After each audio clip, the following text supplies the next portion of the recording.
पगलापुर गांव में 3 भाई रहते थे। बड़े का नाम रघु, बीच वाले का नाम हीरा और सबसे छोटे का नाम था गंगाराम। तीनों भाइयों का विवाह भी हो गया। पिताजी गुजर चुके हैं और आज तीनों भाई पिता की संपत्ति का बंटवारा कर रहे हैं। देखो हीरालाल और गंगाराम, मैं इस घर में सबसे बड़ा भाई हूँ, इसलिए बंटवारे का काम मैं करूँगा। तो तुम दोनों को मंजूर तो है ना? किसी को कोई दिक्कत तो नहीं? बोलो। भैरव भैया, मैं तो बीच का हूँ, आप जो निर्णय लेंगे मुझे स्वीकार है। हाँ, एक बार गंगाराम से पूछ लो, उसे तो कोई दिक्कत नहीं है ना? हाँ गंगाराम, बोल भाई। अरे मुझे क्या दिक्कत हो सकती है भैया, आप दोनों तो मेरे बड़े भाई हैं। जो भी निर्णय लोगे मेरे अच्छे के लिए ही होगा। पिताजी के गुजरने के बाद आप दोनों को मैं पिता स्वरूप मानता हूँ। मुझे पता है आप मेरा बुरा नहीं चाहेंगे। वाह भाई गंगाराम, तुमने तो मेरा दिल जीत लिया। मुझे लगता है अब सबसे पहले हमें खेत का बंटवारा करना चाहिए, क्यों हीरा? हाँ भैया, जैसा आप ठीक समझे। अब तीनों भाई खेत का बंटवारा करने घर से निकल पड़ते हैं। अब बंटवारे में किसको क्या मिलेगा ऊपर वाला ही जाने।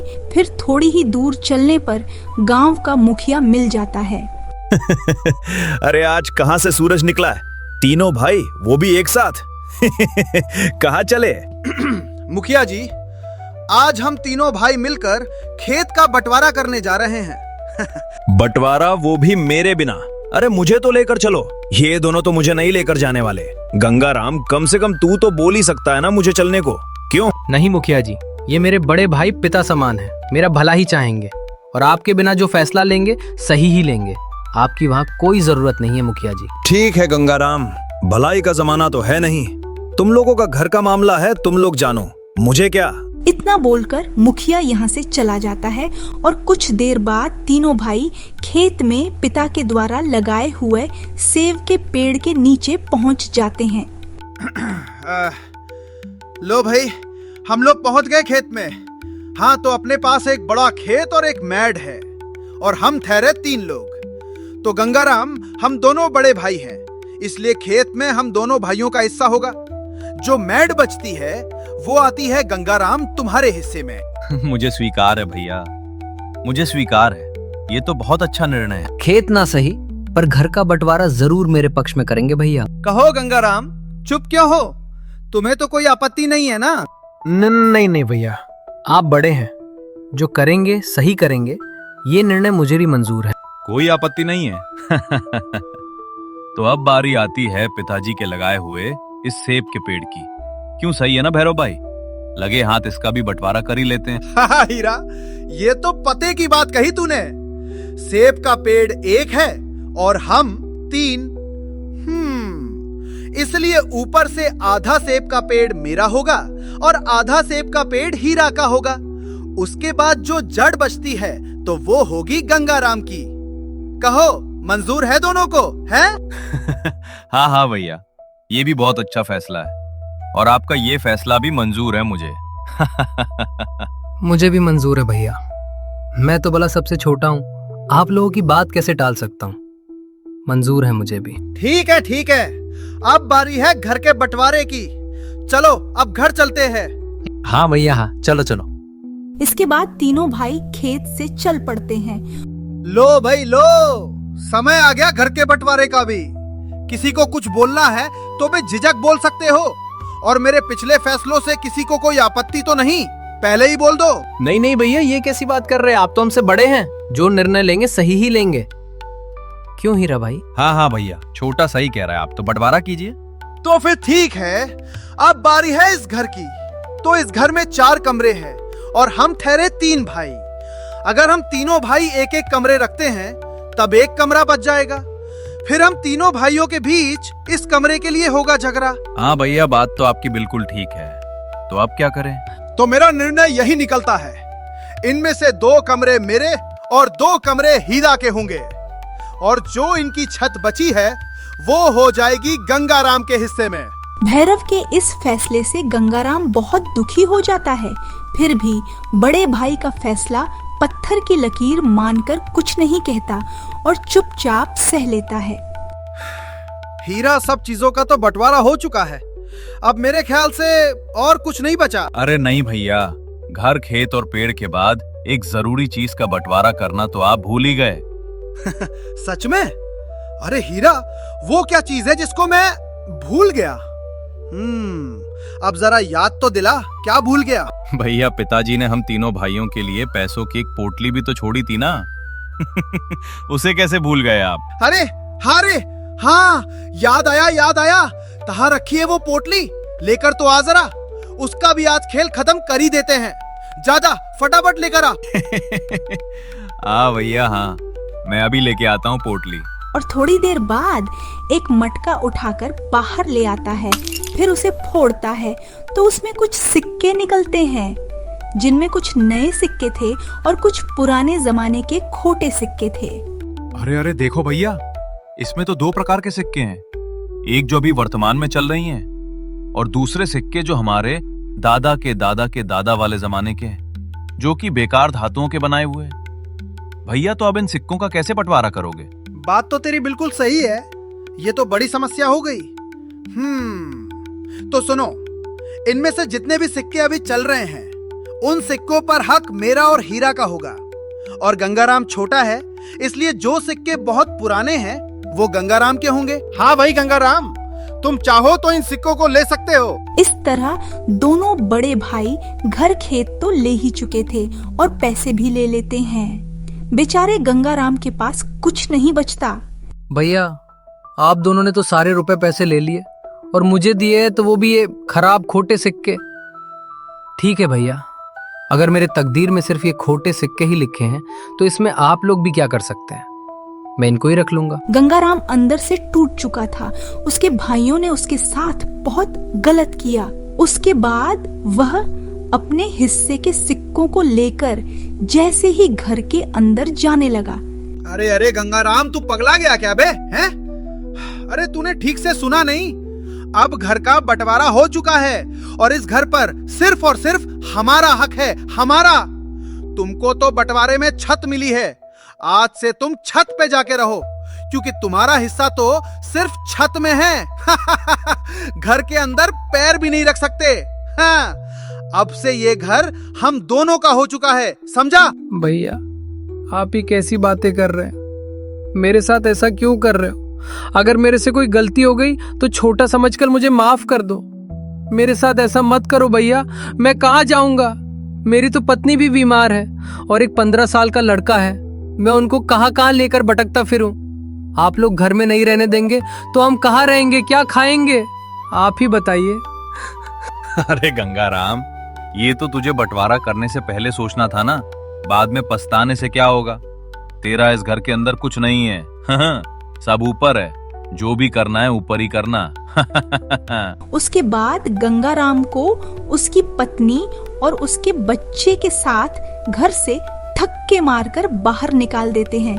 इतना सब होने के बाद गंगाराम गांव के तालाब किनारे बनी एक खंडर पुरानी छोटी सी झोपड़ी में रहने का सोचता है।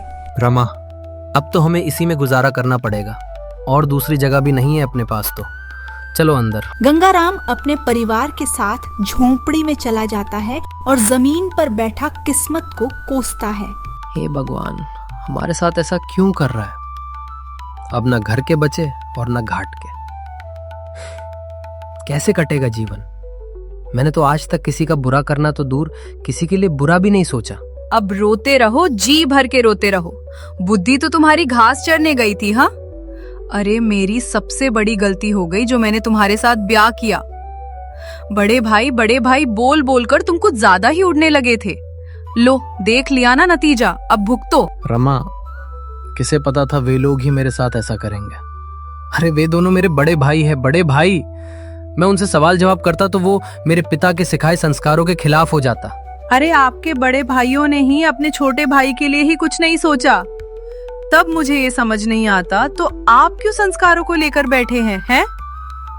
अरे उन लालचियों ने सब कुछ तो रख लिया, और जो दिया है वो भी खेत के नाम पर, बिना काम आने वाली जमीन, और पेड़ के नाम पर दिया तो क्या, जड़, और तो और घर के नाम पर छत, और पैसे के नाम पर ये आदम जमाने वाले सिक्के। अरे ऐसे भाइयों के होने से तो अच्छा है आपका कोई होता ही नहीं। अब बस भी करो रमा, बस भी करो। और कितने ताने मारोगी? हो गया सो हो गया, अब रहने भी दो इन बातों को। ठीक है चलो छोड़ दिया, लेकिन अब बताओ आगे का क्या? क्या करोगे, क्या खाओगे? अरे कुछ बोलो, सांप सूंघ गया क्या अब आपको? हैं? अभी तो बोल रहे थे बस करो बस करो। अरे घर ऐसे ही नहीं चलता, समझे? मैं क्या बोलूं रमा, मेरे तो कुछ समझ में नहीं आ रहा। अब तो हमारे पास कुछ भी नहीं है, एक लास्ट उम्मीद बची है बस। हाँ, अच्छा तो क्या है वो उम्मीद? जरा मैं भी तो सुनूं। अरे यही कि कल गांव की दुकानों पर जाके देखता हूँ कुछ काम मिलता है कि नहीं। अरे आपको काम पे कौन रखेगा? हैं? सब लोग तो आपके बड़े भाई के कहने पर चलते हैं, और ऐसी हालत में तो वैसे भी काम बिल्कुल नहीं मिलने वाला। नहीं रमा, तुम देखती जाओ, काम जरूर मिलेगा। और वैसे भी अपने पास कुछ नहीं है खोने को, भला कोशिश करने में क्या जाता है। ठीक है, वैसे मुझे तो विश्वास है वहाँ आपकी दाल नहीं गलने वाली, लेकिन एक बात कान खोल कर सुन लो, ऐसे दरिया दिली से घर नहीं चलता। मुझे कल के दिन पैसे चाहिए हर हालत में, चाहे कुछ भी करो, उनके पैर पड़ो, नाक रगड़ो, मुझे कोई फर्क नहीं पड़ने वाला। मेरे हाथों में बस पैसे चाहिए, पैसे, वरना मैं तुमको छोड़कर अपने मायके चली जाऊंगी। इतना सुनकर गंगाराम झोपड़ी के बाहर आके बैठ जाता है। रात बहुत हो चुकी थी, लेकिन गंगाराम को नींद बिल्कुल नहीं आ रही थी। जैसे तैसे करके रात तो कट गई और सुबह होते ही काम ढूंढते हुए बाजार चला जाता है। राम राम बंशीलाल भाई। रामो राम रामो राम। कहो गंगाराम, कैसे आना हुआ, वो भी इतनी सुबह सुबह? वो मुझे काम की सख्त जरूरत है। मेरे पास ना तो कोई काम है और ना कोई पैसा। हमें घर से बेघर कर दिया गया, ऊपर से खाने को एक भी दाना नहीं है हमारे पास। तो क्या आप मुझे काम पर रखेंगे? नहीं गंगाराम, मेरे पास तुम्हारे लायक कोई काम नहीं है। जाओ भाई, जाओ यहाँ से। देख लो कोई छोटा मोटा, या फिर आप जो कहेंगे वो सब करूंगा, और जितने भी पैसे आप देंगे मैं उतनों से काम चला लूंगा बिना कोई सवाल जवाब किए। अबे तू सुबह सुबह क्यों दिमाग चाट रहा है मेरा? कल तो मेरे पैसे खो गए थे और आज तू आ गया, वो भी सुबह सुबह। चल चल भाग, कहीं और जाके मांग काम, बड़ा आया काम मांगने वाला। अब गंगाराम बंशीलाल की दुकान से निराश होकर दूसरी दुकान की तरफ चल पड़ता है। उसके बाद गंगाराम गांव की अंतिम दुकान पर पहुंचता है। दलपत सेठ जी राम राम। अरे गंगाराम, तू आज मेरी दुकान पर कहीं रास्ता भटक गया क्या? हैं? सेठ जी आप बस ना मत कहना प्लीज। दरअसल बात यह है कि मुझे काम की सख्त जरूरत है। बीवी बच्चे भूखे हैं, कल से एक दाना पेट में नहीं गया। आहा, अबे मैं भिखारियों को काम पर नहीं रखता। नहीं सेठ जी नहीं, आप ना मत कहिए। आप जितने पैसे देंगे और जो कहेंगे मैं वो सब करूंगा। मैं आपका गुलाम बन के रह लूंगा। अबे तू जा यहाँ से, मैं मर भी जाऊं पर तुझे काम पर कभी नहीं रखूंगा। ये सुनकर गंगाराम यहाँ से चला जाता है और दुखी मन लेकर गांव के गट्टे पर जाकर बैठ जाता है। अरे गंगाराम, क्या हुआ मेरे भाई? उदास क्यों बैठा है? किस बात से इतना परेशान है रे? क्या बताऊं किशन भाई, मेरे साथ मेरे भाइयों ने बहुत बुरा किया। घर खेत सब ले लिया, सब ले लिया, और कुछ पैसे थे उनमें से पुराने सिक्के मुझे दे दिए। अरे जो अब इस जमाने में किसी काम के नहीं। फिर मैंने सेठ साहूकारों और गांव की दुकानों पर काम के लिए पूछा, लेकिन पता नहीं क्यों कोई भी मुझे रखने को तैयार ही नहीं। तू हौसला रख, हिम्मत मत हार। अरे हाँ, तेरे साथ इतना सब हो गया, लेकिन तू मुखिया जी के पास गया कि नहीं अभी तक? हैं? मुखिया जी? अरे मुखिया जी मेरी क्या मदद करेंगे, वो भी तो इसी गांव का है। मुझे विश्वास है मुखिया जी तेरी मदद जरूर करेंगे। एक बार जाके तो देख। और वैसे भी तेरे पास दूसरा कोई रास्ता नहीं बचा। अब मेरी मान, एक बार मुखिया से जाके मिल तो सही, तभी पता लगेगा मुखिया का भी। इतना बोलकर किशन यहाँ से चला जाता है। हाँ, शायद किशन सही कह रहा था, एक बार मुखिया जी से जाके मिलना तो चाहिए। एक काम कर सकता हूँ, क्यों ना मुखिया जी के पास इन पुराने सिक्कों को लेकर जाऊं और इनके बदले मुखिया जी से कुछ नए सिक्के ले लूं। हाँ, ये सही रहेगा। गंगाराम बड़ी उम्मीदों से सिक्कों को लेकर मुखिया के पास चला जाता है। प्रणाम मुखिया जी। हाँ कहो कहो गंगाराम, कैसे आना हुआ? क्या बताऊं मुखिया जी, आपको मेरे हालात के बारे में तो सब पता ही है। हाँ, वो सब तो मुझे मालूम है, तुम्हारे साथ बहुत गलत हुआ है। अब तुम क्या चाहते हो मुझसे, वो कहो। मुखिया जी, दरअसल बात यह है कि मेरे पास पुराने जमाने के 4 सिक्के हैं। क्या आप इन सिक्कों के बदले मुझे नए सिक्के दे सकते हैं? अरे गंगाराम, ये सिक्के? अरे ये सिक्के तो बेकार हो चुके हैं, अब ये चलन में नहीं है, और इन सिक्कों के बदले तुम्हें कोई पैसा नहीं देगा। सच में गंगाराम, तुम बहुत भोले हो रे। हे भगवान, अब मैं क्या करूं? मैं तो बर्बाद हो गया, सब कुछ लूट गया मेरा। कहाँ जाऊं? कौन मेरी मदद करेगा? कुछ तो रास्ता दिखा। अरे रे रे, देखो गंगाराम, अब पछताने से क्या होगा? मैंने तुम्हें पहले ही बोला था मुझे साथ लेकर चल, लेकिन नहीं, तेरे तो भाइयों का भूत सवार था। लेकिन उसके बाद जब तुम तीनों भाइयों के बंटवारे की बात सुनी तो सुनकर बहुत बुरा लगा गंगाराम, बहुत बुरा। हे ऊपर वाले, ऐसे भाई तो दुश्मनों को भी ना मिले। मुखिया जी, अभी क्या करूं? मुझे तो कुछ समझ नहीं आ रहा। लगता है मेरी तकदीर में भूखे मरना ही लिखा है। रो मत गंगाराम, रो मत। पता नहीं क्यों तुम्हारा दुख मुझसे देखा नहीं जाता गंगाराम। वैसे तो मैं किसी के ऊपर दया नहीं करता, फिर भी तुम्हारा दुख देखकर मेरा कठोर दिल भी आज पिघल गया। तो एक काम करो गंगाराम, कल से तुम और तुम्हारी पत्नी मेरे खेतों में काम करो। मैं जितनी मजदूरी दूसरे मजदूरों को देता हूँ, तुम लोगों को उससे कुछ ज्यादा मजदूरी दूंगा। वैसे भी अभी तुम्हारे पास कोई काम भी नहीं है। हाँ हाँ मुखिया जी, कल से मैं आपके खेतों में काम करने जरूर आऊंगा और मेरी पत्नी को भी साथ लेकर आऊंगा। तब ठीक है गंगाराम, कल सुबह खेत में मिलते हैं, और ये सिक्के अपने पास ही रखो। इससे तुम्हें अपने पूरे जीवन अपनी 4 रुपए वाली तकदीर की निशानी याद तो रहेगी, कैसे तुम्हारे भाइयों ने तुम्हारे साथ धोखा किया। आपका बहुत बहुत धन्यवाद मुखिया जी, बहुत बहुत धन्यवाद। इसके बाद गंगाराम खुश होकर यहाँ से चला जाता है। उसे बस एक बात की चिंता खाए जा रही थी, अगर पैसे लेकर नहीं आए तो उसकी पत्नी उसे छोड़ देगी। उधर गंगाराम की पत्नी रास्ता देख रही थी, कब गंगाराम आएगा और कब वो लोग खाना खाए। सोचते ही सोचते गंगाराम अपनी पत्नी के सामने पहुंच जाता है। उसके बाद अपनी पत्नी को सारी बातें बताने लगता है। गांव में कोई भी दुकान वाला काम पर रखने को तैयार नहीं था और ना ही कर्ज देने को तैयार थे, लेकिन मुखिया जी ने कल से हमें अपने खेतों में काम करने रखा है। अब यही दिन देखना बाकी रह गया कि पेट भरने के लिए भी अब हमें दूसरे के खेतों में काम करना पड़ेगा। हाय हाय हाय रे मेरी फूटी किस्मत। देखो रमा, तुम अपनी हद पार कर रही हो। कोई इतना नीचे कैसे गिर सकता है? अरे पत्नी वो होती है जो हर कदम पर अपने पति का साथ दे, चाहे वो सुख हो या दुख। अपने मरने के दिन आ रहे हैं और तुम्हें अपनी पड़ी है। अरे हमें काम मिला है, कल से हम दोनों को काम पर जाना होगा, वरना भूखे मरते रहो। इस तरह गंगाराम रमा को मुखिया के खेत में काम करने को मना लेता है। अब दिन गुजरता गया, गंगाराम और रमा अब मुखिया के खेतों में काम करने लगे, जो उनकी रोजी रोटी का एकमात्र जरिया था। सबके खेतों में फसल लहराने लगी। अरे वाह भैया, इस साल तो हमारी फसल बहुत अच्छी दिख रही है। आखिर आपकी मेहनत रंग ले ही आई।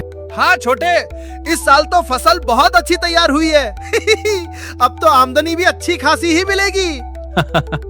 हाँ भैया, अब आमदनी सिर्फ 2 हिस्सों में ही बटेगी। पहले उस गंगाराम के चक्कर में इसे भी 3 हिस्सों में बांटना पड़ता था। हाँ, कम से कम गंगाराम का हिस्सा तो अपना हुआ। अब कुछ दिन में फसल तैयार होने वाली है। चल चल छोटे, अब घर चलते हैं, कल सुबह फिर आएंगे। अरे रमा, देखो शाम ढलने लगी है, चलो घर चलने का वक्त हो गया। हाँ सूरज के बापू, चलो चलो घर चलते हैं। अब दोनों पति पत्नी मुखिया के खेत से जा ही रहे थे, तभी अचानक मुखिया आकर उनको रोक लेता है। क्या हुआ मुखिया जी, आपने हमें क्यों रोका है? सब ठीक तो है ना? हाँ गंगाराम, सब ठीक है, चिंता की कोई बात नहीं है। तो क्या हमसे कोई गलती हो गई? अरे नहीं नहीं बेटे, वो तो मुझे तेरे से एक काम था। काम? कैसा काम मुखिया जी? हाँ बताता हूँ। अरे रमा बेटी, तुम्हें आज अकेले घर जाना होगा, मुझे गंगाराम से अकेले जरूरी बात करनी है। ठीक है मुखिया जी। इतना बोलकर रमा यहाँ से चली जाती है। गंगाराम, अब मेरी बात ध्यान से सुनना। जैसा जैसा मैं बोलूं, अगर वैसा तुमने कर दिया ना, तो तेरे भाइयों की अकल ठिकाने आ जाएगी। क्या सच में मुखिया जी ऐसा हो सकता है? हाँ हाँ भाई, क्यों नहीं हो सकता। अब आराम से मेरी बात सुन, तुझे क्या करना है। अब मुखिया जी गंगाराम को बताते हैं उसे क्या करना है, कैसे करना है और कब करना है। गंगाराम सिर्फ सुन रहा था, कुछ देर यूं ही मुखिया जी उसे समझाते रहे। लेकिन मुखिया जी, ऐसा करना मुझे ठीक नहीं लग रहा। आखिर वो जैसे भी हो है तो मेरे भाई ही। अरे गंगाराम, तू बड़ा भोला है रे। तेरी यही बातें तो दिल छू जाती है। अरे ऐसा करने से वो लोग तेरी तरह बेघर और भूखे नहीं मरने वाले। मैंने जैसा बोला है तू बस वही कर और बस देखता जा, सब ठीक हो जाएगा। ठीक है मुखिया जी, जैसा आप कहे। मुखिया जी से बात करने के कुछ देर बाद गंगाराम घर पहुंच जाता है। कुछ देर में खाना खाके सब सो जाते हैं, लेकिन गंगाराम की आंखों से नींद बहुत दूर थी। जैसे ही आधी रात हुई, गंगाराम अपना फावड़ा लेकर घर से निकलने लगता है। तभी रमा गंगाराम का रास्ता रोक लेती है। अरे कहाँ जा रहे हो इतनी रात को फावड़ा उठाकर? हाँ, वो मुझे नींद नहीं आ रही थी तो अपने खेत में एक काम करने जा रहा था जो मुझे पहले ही कर लेना चाहिए था। क्या जरूरी काम, वो भी इस वक्त इतनी रात को? कहीं मुखिया जी ने तो नहीं बुलाया आपको? आप मुझसे झूठ बोल रहे हैं ना? गंगाराम अपनी पत्नी को कोई जवाब नहीं देता, बल्कि उसे लेकर अपने उस खेत वाली मेड़ पर पहुंच जाता है जो उन्हें बंटवारे में मिली थी। अरे ये तो अपना मेड़ है, पर इतनी रात को तुम यहाँ क्या करने आए हो? रमा, ये फसल देख रही हो? हाँ, इसमें क्या है? यही कि ये मेरे बड़े भाइयों की फसल और उनका खेत है, और हम जहाँ हैं वो है अपनी मेड़। ये सब तो मुझे पहले से पता है, पर आप मुझे ये सब क्यों बता रहे हो? अरे मंद बुद्धि, आज मैं इसलिए बता रहा हूँ क्योंकि मैं इस मेड़ को तोड़ने आया हूँ, तोड़ने। हाँ, ये क्या कह रहे हैं? आपका दिमाग तो सही है ना? अरे ऐसा करने से आपके भाइयों की पूरी फसल बर्बाद हो जाएगी। मेड़ तोड़ देंगे तो वो लोग खेती कैसे करेंगे? फिर खाएंगे क्या? अरे रमा, ये समस्या तो उनकी है, हमारी नहीं। हम अपनी मेड़ रखे या तोड़े, हमारी मर्जी। वाजी वाह, मुझे तो पता ही नहीं लगा आप कब से इतने होशियार हो गए। रमा, इसमें होशियार वाली क्या बात है? मुझे अब सब समझ में आ चुका है। इस तरह रमा और गंगाराम ने खेत की मेड़ को तोड़ दी, जिससे खेतों में पानी बह गया और सारी फसल बर्बाद हो जाती है। उसके बाद अगली सुबह जब दोनों भाई खेत पहुंचते हैं, तब फसल देखकर उनके पैरों तले जमीन खिसक जाती है। हे भगवान, ये क्या हो गया? हमारी सारी फसल बर्बाद हो गई। गांव में सबसे अच्छी फसल खरी थी, सब बर्बाद हो गया, सब बर्बाद हो गया। सोचा था इस साल अपने लिए सोने की चैन लूंगा, पर सपना ही रह गया। भैया, हम तो बर्बाद हो गए, लुट गए। पूरे गांव की सबसे अच्छी फसल अपनी ही थी इस बार। अब पता नहीं इसे किसकी बुरी नजर लगी है। अरे भैया, वो देखो, खेत की मेड़ को किसी ने तोड़ दिया। वो देखो, मेड़ ही नहीं रहेगी तो खेत में फसल कहां से बचेगी? हे ऊपर वाले, ये कैसी परीक्षा ले रहा है तू हमारी? हीरा, मेड़ तोड़ी तो तोड़ी किसने? इसके पीछे गंगाराम का हाथ तो नहीं पता कर? हाँ भैया, जरूर गंगाराम ने होशियारी की होगी। इसके पीछे जो भी हो, मैं उसे बिल्कुल नहीं छोड़ूंगा। भेरू और हीरालाल फसल खराब होने के बाद अपने घर आ जाते हैं और सारी बात अपनी अपनी पत्नियों को बताते हैं। क्या फसल खराब हो गई? अरे रे रे रे रे, मुझे तो यकीन है ये सब आपके भाई गंगाराम का ही कोई खेल है, वरना आज तक तो कभी मेड़ टूटी ही नहीं। हाँ दीदी, मुझे भी ऐसा ही लगता है। वो दिखने में ही भोला लगता है, लेकिन है नहीं। दीदी, फसल बर्बाद हो गई तो क्या हुआ? अपने पास सेब का पेड़ भी तो है, उसके फलों को बेचकर भी तो अच्छी आमदनी हो जाएगी। हाँ रूपा, तुमने बिल्कुल सही कहा, पर अभी सेबों को पकने में कम से कम 1 महीना और लगेगा। हाँ भाभी, जब सेब पक जाएंगे तब उनको बाजार ले जाकर अच्छे पैसे कमा सकते हैं। क्यों भैया? हाँ हीरा, तुम बिल्कुल ठीक कह रहे हो। अब तो यही रास्ता बचा है, वरना हमारे भूखे मरने की नौबत आ जाएगी। अरे सूरज के बापू, आपने तो गजब कर दिया मेड़ तोड़कर। जैसी करनी वैसी भरनी, ये उन्हीं के कुकर्मों का फल है। अरे हाँ रमा, फल से याद आया, आज रात मुझे एक और गजब काम करना है। क्या? एक और काम? अब क्या रह गया? कहीं लेने के देने ना पड़ जाए। अगर पकड़े गए तो सीधे राजा के पास ले जाएंगे वो लोग हमें। अरे तुम देखती जाओ, वो मेरा कुछ नहीं बिगाड़ सकते, मुझ पर विश्वास रखो। अब जैसे ही रात होती है, गंगाराम कुल्हाड़ी लेकर अपनी पत्नी के साथ सेव के पेड़ के पास पहुंच जाता है। अजी, क्या ये वही सेब का पेड़ है? हाँ रमा, यही तो बंटवारे वाला सेब का पेड़ है। एक डाल पर भीरू भैया और एक डाल पर हीरा भैया का अधिकार है। तो फिर हमारा हिस्सा कौन सा है? अरे रमा, मैंने पहले ही तुम्हें बता दिया था कि हमारे हिस्से में सिर्फ जड़ आई है, इसके अलावा और कुछ भी नहीं। अच्छा, तो ये बात है। इस पेड़ की जड़ पर हमारा हक है, इसलिए जड़ को हम काटे या रखे अपनी मर्जी। क्यों, सही कहा ना मैंने? हाँ रमा, बिल्कुल सही समझी हो तुम। इसके बाद गंगाराम कुल्हाड़ी लेकर पेड़ की जड़ को काट देता है तो सेब का पेड़ नीचे जमीन पर गिर जाता है, जिसके कारण तेज आवाज होने से भेरू और हीरा जल्दी से दौड़कर खेत में पेड़ के पास आ जाते हैं। तब गंगाराम और उसकी पत्नी को दोनों भाई रंगे हाथ पकड़ लेते हैं। अच्छा, तो इन सब के पीछे तू है गंगाराम?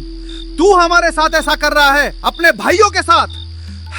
अब तेरी खैर नहीं, तुझे तो इसकी सजा जरूर मिलेगी। हाँ भैया, क्यों ना इन दोनों को हम राजा के पास ले चले, क्या कहते हो?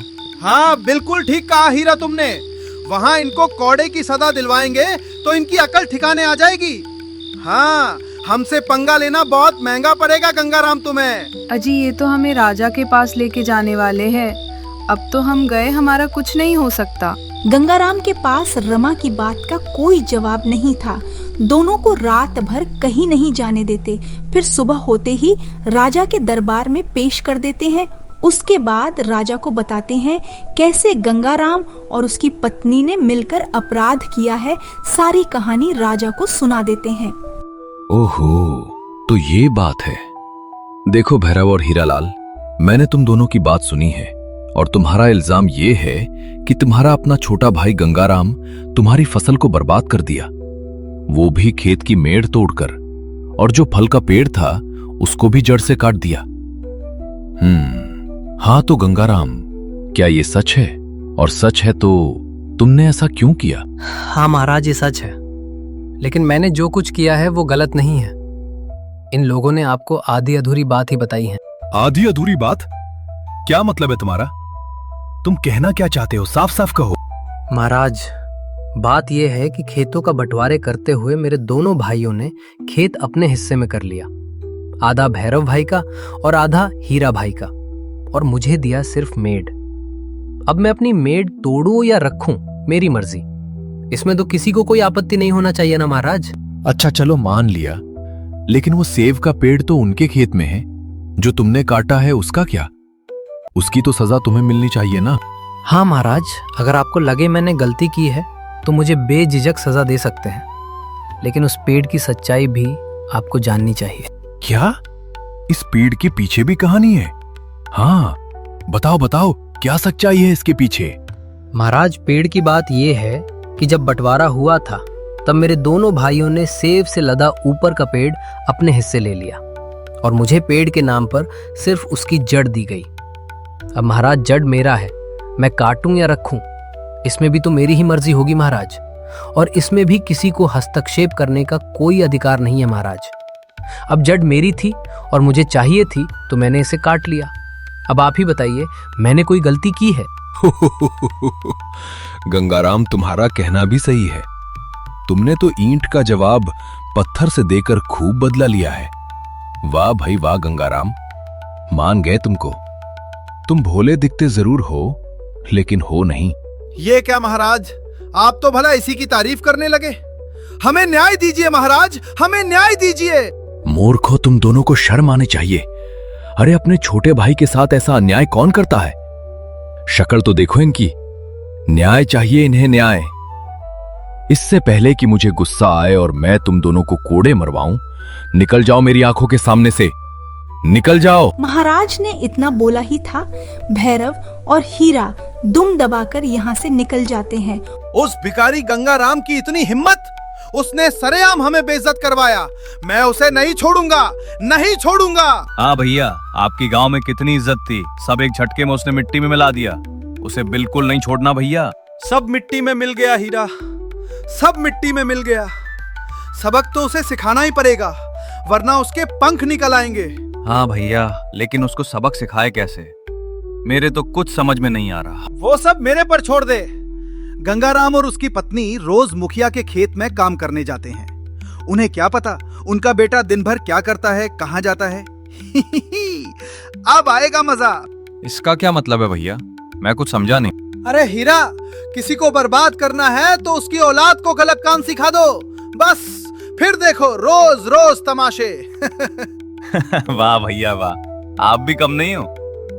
इधर गंगाराम और उसकी पत्नी रोज की तरह मुखिया के खेतों पर काम करने जाते हैं और दोपहर को भैरव मौका देखकर गंगाराम के बेटे के पास चला जाता है। तब भैरव सूरज को पैसे का लालच देकर गलत काम करने को बोलता है, लेकिन था तो ये गंगाराम का बेटा गलत काम कैसे करता। उसके बाद जब रात हुई तो गंगाराम और रमा घर आते हैं। तब सूरज अपने माता पिता को सारी बात बताता है। यह सुनकर गंगाराम को बहुत गुस्सा आता है। उसके बाद गंगाराम सीधा उनके घर पहुंच जाता है। अरे गंगाराम, अब यहाँ क्या लेने आया है? हमारी फसल बर्बाद करके तुझे अभी तक चैन नहीं मिला है? जो यहाँ भी चला आया। भैया मुझे तो लगता है ये अब यहाँ कोई नए मंसूबे से आया है, हमें सावधान रहना होगा। मैं तुम लोगों की तरह नहीं हूँ। अरे मंसूबे तो तुम लोग बना रहे हो। पहले मुझे बेघर कर दिया और अब मेरे बेटे को बुरी संगत में डालना चाहते हो। मेहरो भाई, आज आपने मेरे बेटे को जो कहा वो बिल्कुल ठीक नहीं है। अब इसका हर्जाना तो आपको चुकाना पड़ेगा। मैं यहाँ अपना हिस्सा लेने आया हूँ। हिस्सा? कैसा हिस्सा? अब तेरा यहाँ कुछ नहीं है। सच बताओ, तुम यहाँ क्या करने आए हो? ऐसे कैसे नहीं है हिस्सा? मैं यहाँ अपनी छत लेने आया हूँ जो आपने अपने कमरों के ऊपर लगा रखी है। क्यों? वही दी थी ना मुझे बंटवारे में, हैं? अबे अब ये कौन सा तेरा नया नाटक है? अगर तू ये छत ले जाएगा तो हमारे कमरे किस काम के रहेंगे, हैं? हाँ गंगाराम, तू ये छत नहीं तोड़ सकता। अगर छत को हाथ भी लगाया तो इसका अंजाम बहुत बुरा होगा। गंगाराम किसी की भी परवाह किए बगैर घर के ऊपर चढ़ जाता है और छत तोड़ने लग जाता है। छत टूटने के बाद दोनों भाई वापस राजा के पास शिकायत करने पहुंच जाते हैं। अरे तुम दोनों वापस आ गए। कहो अब क्या हुआ? महाराज, वो गंगाराम ने हमारा घर तोड़ दिया। अब हम कहाँ जाएं महाराज? पिछली बार आपने उसे सजा नहीं दी तो उसके पंख निकल आए। अब देखो उसने क्या कर दिया। हाँ महाराज, उसने हमारे घर की सारी छत को तोड़ दिया और कहता है राजा भी मेरा कुछ नहीं बिगाड़ सकता, वो तो मेरे पैर की जूती है। उस गंगाराम की इतनी हिम्मत! सैनिकों, जाओ और उस गंगाराम को तुरंत राज दरबार में हाजिर करो। कुछ देर के बाद सैनिकों ने गंगाराम को पकड़कर राज दरबार में ले आते हैं। गंगाराम, तुम्हारी इतनी हिम्मत कैसे हुई? तुमने इनका घर ही तोड़ दिया। तुम्हें क्या अपने राजा का डर नहीं है? नहीं महाराज, ऐसी बात नहीं है। मैंने कुछ गलत नहीं किया। बंटवारे में मेरे दोनों भाइयों ने घर के कमरे खुद ले लिए और मुझे केवल कमरों के ऊपर की छत दी। अब मैं अपने हिस्से को तोड़ूं या रखूं, ये तो मेरा हक है ना महाराज। इसमें मेरी क्या गलती? अगर ये चालाकी ना करते तो इन्हें आज ये दिन नहीं देखना पड़ता।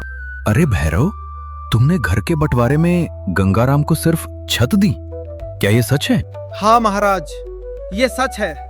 हमने गंगाराम को बंटवारे में घर की छत दी थी। सारे कमरे हमने रखे थे।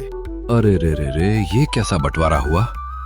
लेकिन गंगाराम ने जो किया सही किया, इसका कोई दोष नहीं है। महाराज, ये गलत है महाराज। बिना छत हम कैसे रहेंगे? भैरव, तुम अपने आप को बड़ा चालाक समझते हो ना? ये बात तुम्हें पहले ही सोचनी थी। अब इसका फल तुम्हें ही भुगतना होगा। नहीं नहीं महाराज, आप हमारे साथ ऐसा नहीं कर सकते। कह दो ये झूठ है। हम कहाँ जाएंगे? सुनो भैरव और हीरा, तुम दोनों ने मेरा और इस राज दरबार का समय खराब किया है और अपने छोटे भाई के साथ बड़ा अन्याय किया है। इसलिए तुम दोनों को इसकी सजा जरूर मिलनी चाहिए। हमें माफ कर दीजिए महाराज, हम लालच में अंधे हो गए थे। आज के बाद हम दोबारा ऐसी गलती कभी नहीं करेंगे। माफी नहीं, गलती की सजा मिलती है। मंत्री जी, मैं ये आदेश देता हूं कि इनके घर और खेत का बराबर बराबर हिस्सों में बंटवारा होना चाहिए। इसके अलावा गंगाराम ने हमारे होते हुए इतना दुख झेला है और कड़ी मेहनत से जिंदगी गुजारी है। उसके लिए गंगाराम को राजघराने की ओर से 10 एकड़ जमीन और 50,000 रुपए उपहार में दिए जाते हैं।